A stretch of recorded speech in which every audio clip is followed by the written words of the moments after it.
Climate change continues to wreak havoc in many communities across Kenya and world over. When climate disaster strikes, vulnerable groups among them women and youth suffer the most, affecting their health due to poor nutrients intake. To address this, it calls for the need to design projects that are gender and need specific to help them adapt to the raging climate change. The Center for Inclusive Climate Change Adaptation for a Sustainable Africa, ICCASA, is involving stakeholders in enhancing the Gender Climate Change and Nutrition GCAN nexus. In this episode, ICCASA wishes to highlight the stakeholders that have successfully been able to blend the gender climate change and nutrition nexus in their projects. This episode showcases how women are driving change through nutrition education, a project implemented by Diabetes Awareness Trust DAT organization. This is a story of resilience and determination, which brings out the fact that urban agriculture is possible. What makes it very interesting is that it is being implemented in an urban setting in the heart of Viwandani, Nairobi County. In most communities, women are at the heart of food production and family nutrition.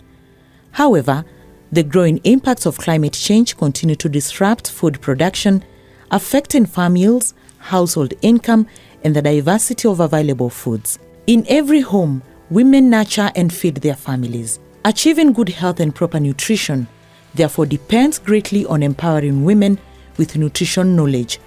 This knowledge equips them with essential dietary information to improve their health and reduce the risk of health complications. Ilikuja huko kwetu Viwandani, ilikuja Viwandani, nikakuja isaidie all the community.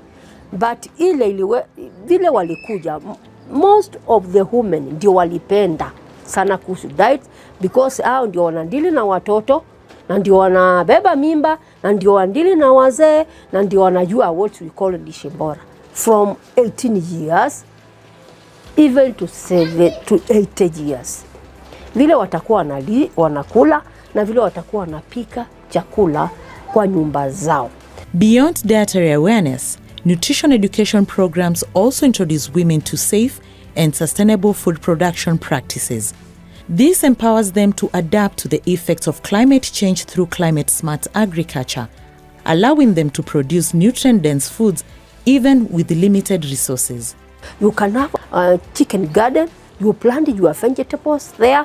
How you can have a poultry, you have the chicken, how you can get the manure from the chicken, and you brought it to your shamba, and then this shamba you can eat the organic vegetables. We've integrated both smart farming and organic farming.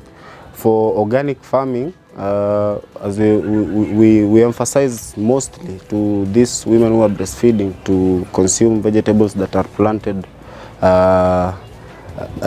in our farm, simply because we've planted them organically, and we don't use chemicals in planting these vegetables.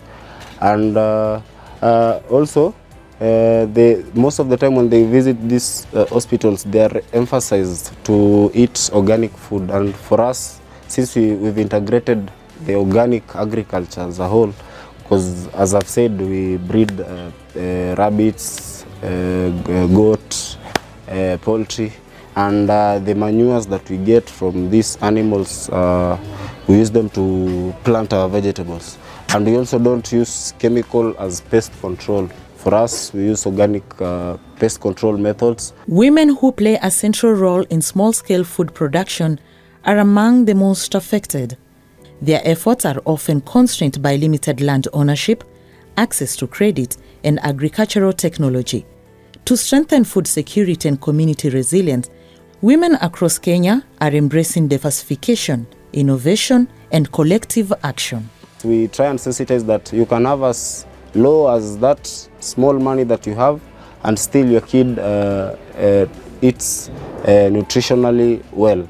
So we try and sensitize that, and also we've sensitized them to grow their own food at their own backyard or doorstep, whereby some of them have these types of vessels that we've used to plant, and they have planted 3 to 7 stalks of spinach or kales, which assist them in their feeding when they're feeding their kids, because they supplement with what they get from the market, and thereby try to use a small budget.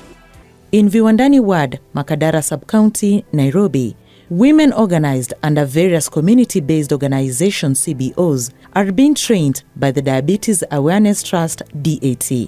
These programs provide women with nutritional education and climate-smart farming techniques, enabling them to make informed food choices and grow safe, sustainable produce within urban informal settlements. We do training on cooking demonstrations. We do training on consumer information about organically produced food.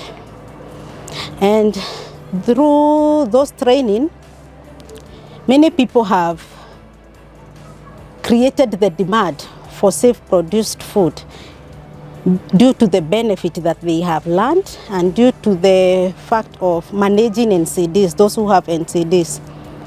And through that, we have seen a great need and there is a great gap for produce, for organic in Viwandani. Along Mandazi Road in Viwandani, Mary Mwende Kioko and Lynette Mora Otiso, representatives of Paradise Community Unit, lead a group of 9 women who have embraced nutrition education and climate-smart agriculture. They grow a wide variety of nutrient-dense vegetables organically, while integrating poultry farming to supplement their diets with proteins from eggs and chicken meat. Through such initiatives, kitchen gardens across Viwandani have transformed local households, providing safe, nutritious food and diversifying diets, which in turn has improved community health. We've seen a very huge impact, or rather change in terms of their health, because up to now they are able to know what exactly they are supposed to feed in terms of their diet within the family, how they should take varieties, how they should mix especially the vegetables. Before, you used to see people, or rather young mothers, giving birth to small babies because of malnutrition. But as per now, we've seen some changes. Through the nutrition education program by DAT, more women are learning to set up kitchen gardens, small crop forest, and organic farming methods that reduce reliance on chemical fertilizers and pesticides. These food systems not only ensure year-round food supply, but also promote environmental conservation and healthier ecosystems. Nutrition education and safe food production has become collective responsibility in Viwandani. Pregnant women, mothers, and teen mothers visiting the Sinai Rehabilitation Center receive hands-on nutrition training. They learn how to grow and prepare nutrient-rich foods through practical demonstration in a vibrant kitchen garden that hosts hundreds of herbs and vegetables. In response to erratic weather patterns, water harvesting has become a vital adaptation strategy. According to Mike Munemeza of Sinai Shiners CBO, every crop in their gardens remain lush year-round, with fruit trees creating microclimates that sustain productive ecosystems. We've been doing water harvesting, but the problem is the tank that we've been using to collect the water is a small tank. It's a 3,000 liter tank. Although it's a plus, but a lot of water goes into wastage, because once this tank is full, there's nowhere we can put the water. But then this water harvesting is not all the time. Like you can see the weather changes and the climatic conditions are changing each and every day. Now, for us, like I said, we need to have more storage tanks. The success of these gardens has gone beyond feeding families. They have become income sources. Surplus produce, organic pesticides, grafted seedlings, and compost are sold to generate household income. Those affected with diabetes and having blood pressure, and so some of them have been coming to buy vegetables here on like 2 to 3, like we always pluck the vegetables maybe 2-3 times a week, and there are those that always come every week. They can't, like a week cannot finish without them coming and at least getting vegetables here. Through DAT's nutrition education and sensitization program on non-communicable diseases, many community members have undergone testing for diabetes and high blood pressure. According to Rehab Wathithi, Project Administration Officer at DAT, the initiative has helped residents better manage lifestyle diseases through proper diet, monitoring and medication. Women are pivotal in transforming food systems and driving climate resilience. Empowering them through nutrition education and sustainable agriculture strengthens community health, food security, and environmental sustainability.